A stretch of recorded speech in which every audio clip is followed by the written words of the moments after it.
Jezabel. Jezabel, também lida em algumas traduções da Bíblia como Jezebel, foi uma princesa fenícia que se casou com o rei Acabe, tornando-se então a rainha de Israel, por volta dos anos 874 a 853 a.C. Filha de Etbaal, rei dos Sidônios, Jezabel veio a se casar com seu respectivo marido após uma forte aliança entre Etbaal e Acabe, que procuravam proteger e fortalecer as relações entre Israel e a Fenícia. Jezabel foi a grande responsável por promover em Israel o culto aos deuses Baal, Melcarte e Ácera, deuses cultuados na Fenícia. Livro de 1 Reis, capítulo 21, versículo 25 a 26. Seus 850 profetas, sendo 450 de Baal e 400 de Ácera, promoviam rituais satânicos, provocando sempre a ira de Deus. Livro de 1 Reis, capítulo 18, versículo 18 a 19. Jezabel dominava totalmente Acabe a ponto de ter se tornado mais popular que o próprio marido, ditando ordens tais como a construção de santuários para a cultuação dos seus deuses. Mas quem eram esses deuses? Baal. Baal era o nome do principal deus masculino dos fenícios e cartagineses, além de uma deidade maior entre outros povos da Palestina, e aparece na Bíblia no plural como Baalim. Pelo seu uso comum, Baal é referência a vários deuses do Levante, como, por exemplo, Moloque. Ácera é na mitologia semita uma deusa-mãe cananita da fertilidade, do amor e da guerra, que aparece em várias fontes acadianas escritas pelo nome de Asratum ou Asratu, e entre os hititas, Acerdu ou Acertu. Jezabel também se autodenominava a porta-voz dos deuses, sendo por isso categorizada como uma rainha sacerdotisa e ensinadora. Sua imagem por muitos é confundida como prostituta, mas na verdade a única prostituição mencionada na Bíblia cometida por Jezabel foi a prostituição espiritual que ela levou o povo de Israel a cometer, a instituir a adoração a seus deuses e ao Deus de Israel ao mesmo tempo. Em relação à sua família, ela comportava-se como uma verdadeira mãe e dona de casa, tendo assim com Acabe 3 filhos: Acasias, Jorão e Atalias. Existe uma discussão se ela era mãe de Atalias. Jezabel era violenta e impulsiva. Seu fanatismo religioso a fez perseguir os profetas do Deus vivo, ordenando assim a morte de todos os que se opusessem às suas abomináveis práticas idólatras. Livro de 1 Reis, capítulo 18, versículo 4. Dentre essas práticas abomináveis estava o sacrifício de crianças em nome da ordem e da pureza.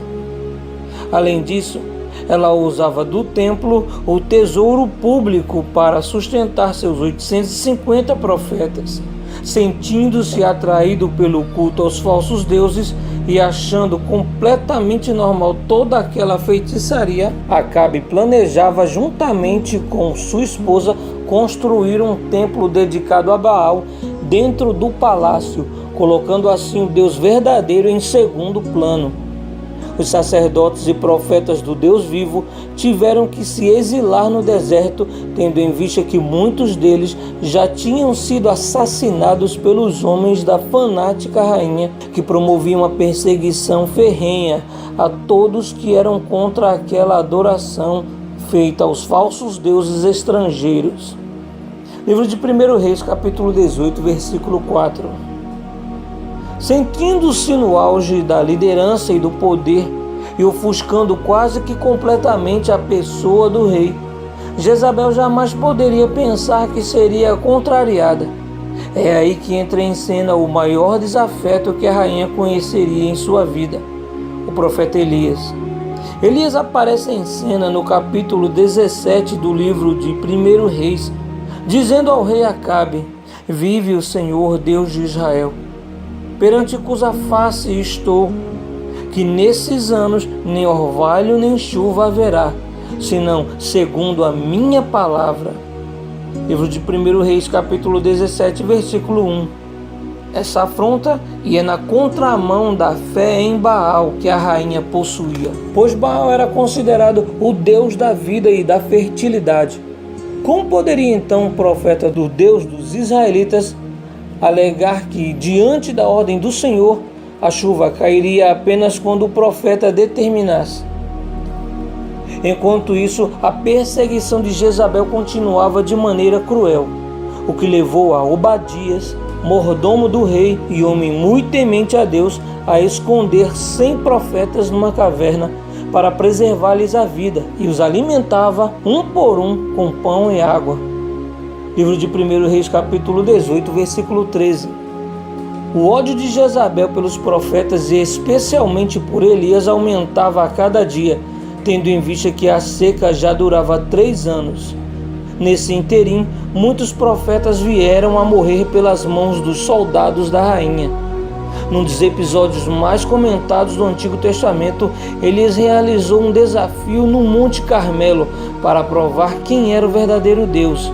E após o Senhor dos Exércitos ter enviado a resposta de que era o Senhor verdadeiro, com fogo que descia do céu, os 450 profetas de Baal foram mortos atendendo ao combinado de Elias com relação ao desafio que determinava que quem fosse profeta do Deus falso deveria morrer. Livro de 1 Reis, capítulo 18, versículo 17 a 40. Nem mesmo tal expressão do poder do verdadeiro Deus conseguia quebrantar o coração de Jezabel, para que ela abandonasse seus falsos deuses. Pelo contrário, ela ficou ainda com mais ódio e estava ainda mais inescrupulosa, determinada a subjugar a qualquer um para conseguir o que quisesse. Jezabel assistiu seu marido tentar legalmente adquirir a vinha de Nabote, que se localizava bem próximo ao palácio. Porém, ao ver que seu marido não obteve sucesso na compra da vinha, Jezabel enviou cartas em nome de seu marido aos chefes de Jezreel. As cartas continham ordenanças que provocariam a prisão e a execução de Nabote por apedrejamento, sob a acusação de blasfêmia contra Deus e contra o rei. E conseguiu assim obter a vinha, já que, segundo as leis da época, aquele que cometesse tais infrações, as terras passariam automaticamente para o rei. Porém, para garantir a execução do homem, Jezabel ainda arrumou falsas testemunhas que prejudicaram ainda mais a situação dele, o que culminou em sua execução. Livro de 1 Reis, capítulo 21, versículo 10. Ao saber do que ocorrera com Nabote, Elias profetizou que Jezabel seria comida por cães. Livro de 1 Reis, capítulo 21, versículo 23. O rei Acabe faleceu, e a influência política de Jezabel durante o reinado de seus filhos Acasias e Jorão só aumentou em Israel. Porém, um oficial do exército chamado Jeú assassinou a Jorão, eliminando o culto a Baal em Israel. Ascendeu ao trono e se dirigiu ao palácio para tomá-lo. Jezabel, ciente do golpe que ela e a família real haviam sofrido e que Jeú se dirigia ao palácio, não demonstrou medo. Antes, adornou a cabeça e pintou os olhos, com o intuito de afrontar a Jeú da janela do palácio. Mas Jeú não quis conversa e ordenou que os soldados a arremessassem da janela.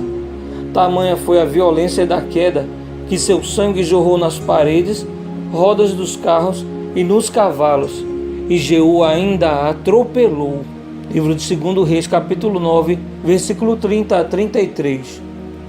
Após isso, os cães vieram e devoraram o corpo da rainha, e a palavra do homem de Deus novamente se cumpriu, tanto na vida de Jezabel quanto na de Acabe, quando os cães lamberam o sangue deste que estava no carro, conforme o livro de 1 Reis, capítulo 22, versículo 38.